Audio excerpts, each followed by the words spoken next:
दोस्तों नमस्कार, आप सभी का यूट्यूब चैनल चर्चा का विषय में स्वागत है। इससे पहले कि मैं आपको इजराइल लेके चलूं, इजराइल की ओर लेके चलूं, आपको बता दूं हरियाणा की एक घटना के बारे में। आपने एक गायक कन्हैया मित्तल का नाम खूब सुना होगा। पिछले दिनों एक गाना गाकर बहुत लोकप्रियता उन्होंने हासिल की थी और गाना था जो राम को लाए हैं हम उनको लाएंगे।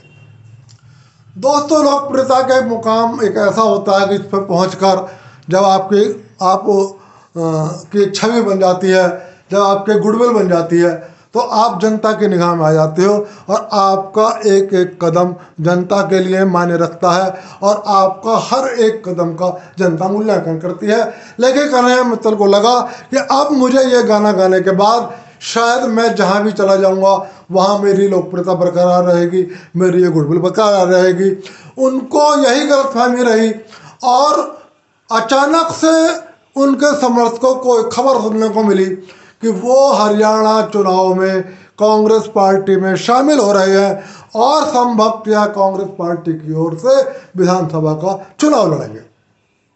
शायद कन्हैया मित्तल को लगा कि अब मैंने गाना गा लिया है तो हिंदू वोट तो मुझे मिल ही जाएंगे, साथ में कांग्रेस के समर्थक मुस्लिम वोट भी उन्हें मिल जाएंगे और वो बड़ी आसानी से चुनाव जीत जाएंगे।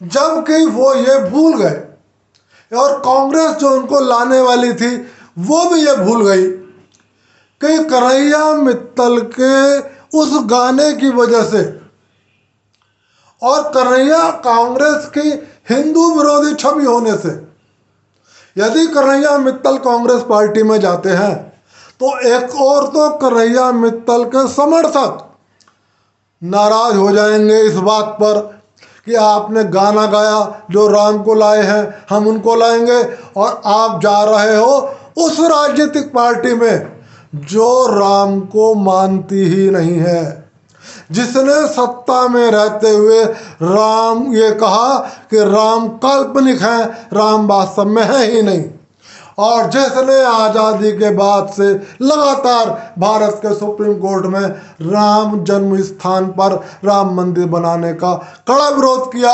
और जिस कांग्रेस ने जब मंदिर बन भी रहा था तो उस मंदिर के प्राण प्रतिष्ठा समारोह में शामिल तक होने से इनकार कर दिया था। दोस्तों, नुकसान कांग्रेस को भी था कि यदि वो कन्हैया मित्तल को ले लेती तो हिंदू तो वोट और कम होता ही उनका अपना, वो हिंदू वोट भी कम होता जिन्होंने हिंदू धर्म को छोड़ दिया है और दूसरा धर्म अपना लिया है, वो भी कन्हैया मित्तल के आने से कांग्रेस पार्टी से नाराज हो सकते थे। और इसलिए ये बहुत संभावना भी थी कि एक तरफ हिंदू नाराज हो जाए और एक तरफ कन्हैया मित्तल से नाराज हो जाए और मुसलमान कांग्रेस पार्टी से नाराज हो जाए कि आप ऐसे कलाकार को, ऐसे गायक को कांग्रेस पार्टी में लेकर क्यों आए। दूसरी ओर कन्हैया मित्तल भी कुछ अपरिपक्व थे। उन्होंने भी दोनों नावों में पैर रखना उचित समझा। उन्हें लगा कि दोनों नावों में पैर रखने से नाव जल्दी से पार हो सकती है, नाव धारा को जल्दी पार कर लेगी, और उन्होंने कांग्रेस में शामिल होने की खबर आने के बाद दो बयान दिए। पहला बयान दिया कि मेरे गुरु उत्तर प्रदेश के मुख्यमंत्री योगी आदित्यनाथ हैं, और दूसरा बयान दिया कि दुनिया के श्रेष्ठतम प्रधानमंत्री नरेंद्र मोदी हैं। उनके इस बयान से मुस्लिम समुदाय में और ज़्यादा नाराजगी फैल जाती और उनके इस बयान आने के बाद कांग्रेस को भी गलती का शायद एहसास हुआ, और इसलिए फिलहाल खबर अभी आ रही है कि कन्हैया मित्तल कांग्रेस पार्टी में नहीं जा रहे हैं। लेकिन फिलहाल अब कन्हैया मित्तल कहीं भी रहें, चाहे कांग्रेस में रहें चाहे भाजपा में रहें, मैं यही कहूँगा कि उन्होंने अपनी राजनीतिक अपरिपक्वता के चलते, राजनीतिक महत्वाकांक्षा के चलते या किसी धन की लालसा के चलते अपनी छवि को बहुत नुकसान पहुंचा लिया है। इसलिए ये कहा जाता है कि जब आप लोकप्रियता के एक शिखर पर चढ़ जाओ, जब आपकी गुडविल ऐसी हो जाए कि आपका नाम बोलता हो, तो हर कदम को उठाने से पहले बहुत सोच समझकर समझ लेना चाहिए। दोस्तों, लेके चलता हूँ इजराइल की ओर। हर देश में एक ऐसे लोगों का गुट होता है जिससे अपने देश की सफलता देखी नहीं जाती। सब में नहीं होता, लेकिन कुछ में जरूर होता है, और ख़ासतौर से लोकतांत्रिक देशों में होता है। भारत में भी एक ऐसा बहुत बड़ा गुट है जो कभी वामपंथ के नाम पर, कभी मानवता के नाम पर, कभी शांति के नाम पर, कभी नक्सलवाद के नाम पर, कभी अल्पसंख्यक उत्पीड़न के नाम पर भारत विरोधी गतिविधियों में संलग्न रहता है। जब भारत सफलता की सीढ़ियां चलता है तो वो वहाँ पर रोड़ा अटकाने के लिए खड़े हो जाते हैं। जब भारत किसी प्रसिद्धि की ओर आगे बढ़ता है तो वो भारत को बदनाम करने के कदम उठाते हैं। जब भारत किसी चीज़ को हासिल कर लेता है जो दुनिया ने किसी और में हासिल ना की हो, तो वो उसको रोकने के लिए सक्रिय हो जाते हैं। दोस्तों, मैं बात कर रहा हूँ इजराइल को भारत की कुछ कंपनियों द्वारा दिए जा रहे गोला बारूद की। दरअसल आज़ादी के बाद से कोई सा भी ऐसा युद्ध नहीं है जब संकट के समय में इजराइल ने हमारा साथ न दिया। हथियार दिए चाहिए थे, हथियार दिए, सैन्य सामग्री चाहिए थी, सैन्य सामग्री दी, या सैनिकों के लिए कुछ और ज़रूरी चीज़ें चाहिए थी, तो वो सब चीज़ें इजराइल ने दी। इसके बावजूद कि भारत के इजराइल से कांग्रेस सरकारों के समय में बहुत अच्छे संबंध नहीं थे।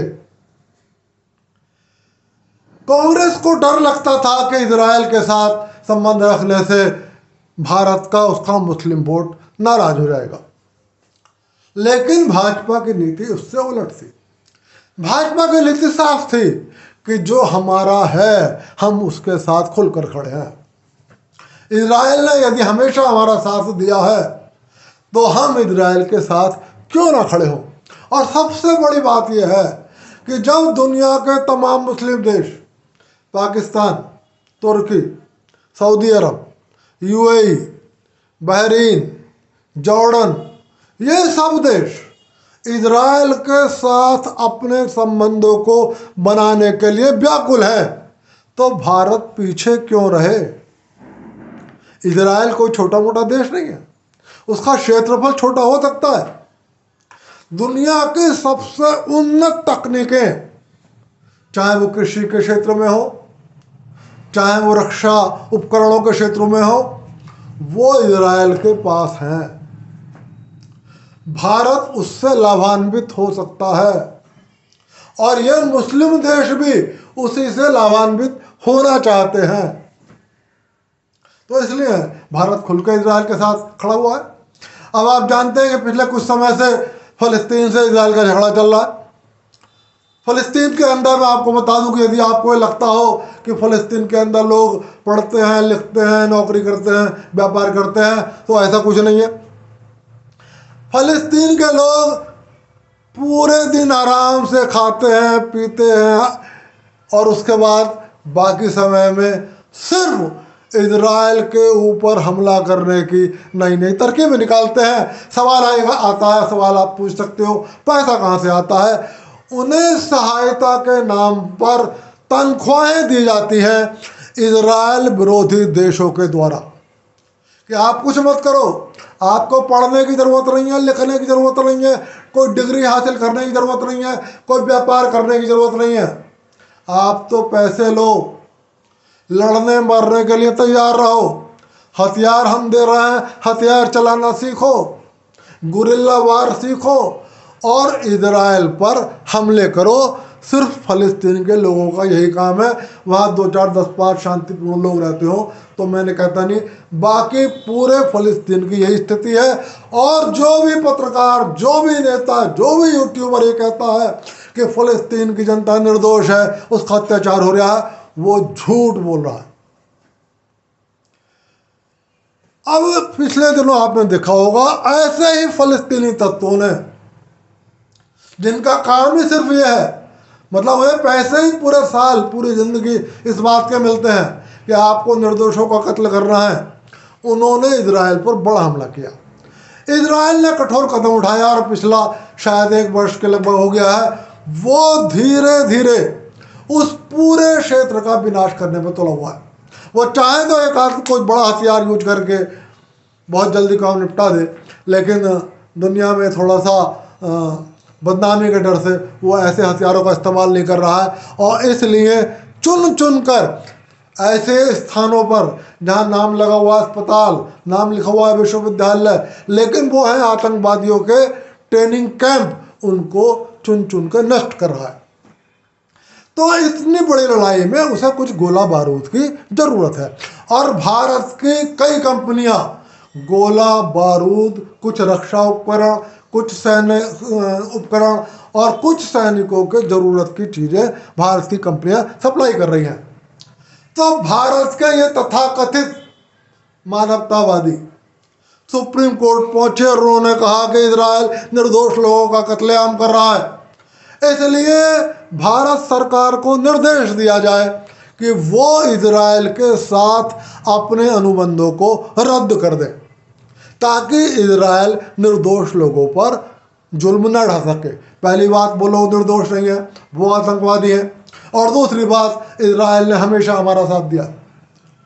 सुप्रीम कोर्ट ने साफ कहा कि यह विदेश नीति का मामला है। सुप्रीम कोर्ट ने एक टिप्पणी यह भी करी कि यदि मैं आपकी ही बात मानूं तो कल को आप ये कह सकते हो कि रूस से तेल मत खरीदो, तब क्या होगा। तो सुप्रीम कोर्ट ने निर्णायक फैसला दे दिया है कि हम भारत सरकार को यह निर्देश नहीं दे सकते कि वो उन कंपनियों के लाइसेंस रद्द करे और उन कंपनियों से कहे कि वो इजराइल के साथ अपने कॉन्ट्रैक्ट कैंसिल करें। भारत सरकार जैसा उचित समझेगी वैसा करेगी देश हित में, और हम विदेश नीति के मामलों में हस्तक्षेप नहीं करेंगे। इस तरह से इजराइल ने राहत की सांस ली है कि इजराइल को भारत की वो कंपनियां गोला बारूद और अन्य सामानों की सप्लाई लगातार करती रहेंगी। निश्चित रूप से यह सुप्रीम कोर्ट का एक अच्छा निर्णय है। इजराइल का भी लिए भी ये राहत भरी खबर है। इजराइल ने हमारी मदद की है। आज इजराइल यदि संकट में है तो भारत का ये नैतिक अधिकार है, भारत का ये नैतिक कर्तव्य है कि वह एक मित्र राष्ट्र इजराइल की मदद करे। दोस्तों, आज की बात यहीं तक। कल फिर मिलूंगा किसी विषय पर, और फिर आपसे कह रहा हूँ, वीडियो पसंद आए तो लाइक कर देना और चैनल को सब्सक्राइब कर देना। आप सभी को मेरा बहुत बहुत नमस्कार।